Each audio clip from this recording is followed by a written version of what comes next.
اعوذ باللہ من الشیطان الرجیم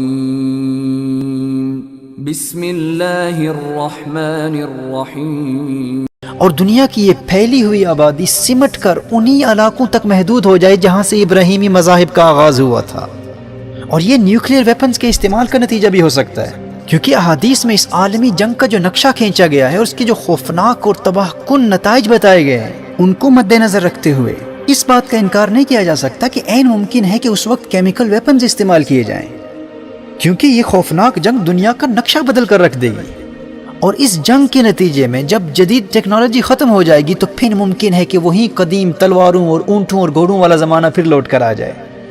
کیونکہ احادیث اسی پر دلالت کرتی ہیں۔ جو احادیث میں تلواروں اور گھوڑوں کا ذکر آتا ہے تو کچھ نادان یہ کہتے ہوئے نظر آتے ہیں کہ اس زمانے میں تلواروں کا تصور کہاں ہوگا، ہمارے دور کی جنگیں تو ایسے نہیں ہوتی جیسے ماضی میں ہوتی تھی۔ تو اس کا ایک جواب یہ ہے کہ یہاں میٹافوریکل لینگویج یوز ہو رہی ہے، فگریٹو لینگویج یوز ہو رہی ہے، اور دوسرا جواب یہ ہے کہ یہ احادیث فتح قسطنطینیہ اور روم کی فتح کے حوالے سے ہیں، اور امام مہدی قسطنطینیہ اور روم کو آرمگیڈن کے بعد فتح کریں گے،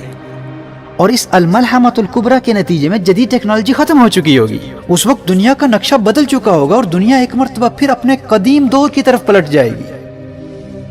اچھا، امام مہدی کے دور حکومت میں جو امن و خوشحالی کا دور ہوگا، مال و دولت کا دور ہوگا، جب مسلم دنیا کی اکانومی اپنے عروج پر ہوگی، جس میں وہ کثرت سے سونا اور چاندی تقسیم کریں گے، یہ خوشحالی کا زمانہ انہی 7 سالوں میں ہوگا جو الملحمۃ الکبریٰ سے پہلے ہوں گے، یعنی یہ وقت اس سب سے بڑی عالمی جنگ اس آرمگیڈن سے پہلے آئے گا۔ اور اس الملحمۃ الکبریٰ کے بعد کے زمانے میں امام مہدی رضی اللہ تعالیٰ عنہ قسطنطینیہ بھی فتح کریں گے اور روم کو بھی فتح کریں گے، اور فتح روم اور قسطنطینیہ کی فتح تک دجال کا خروج نہیں ہوگا، یعنی الملحمۃ الکبریٰ سے چند سال گزرنے کے بعد قسطنطینیہ اور روم فتح ہوگا، اور اس کے بعد پھر دجال کا خروج ہوگا۔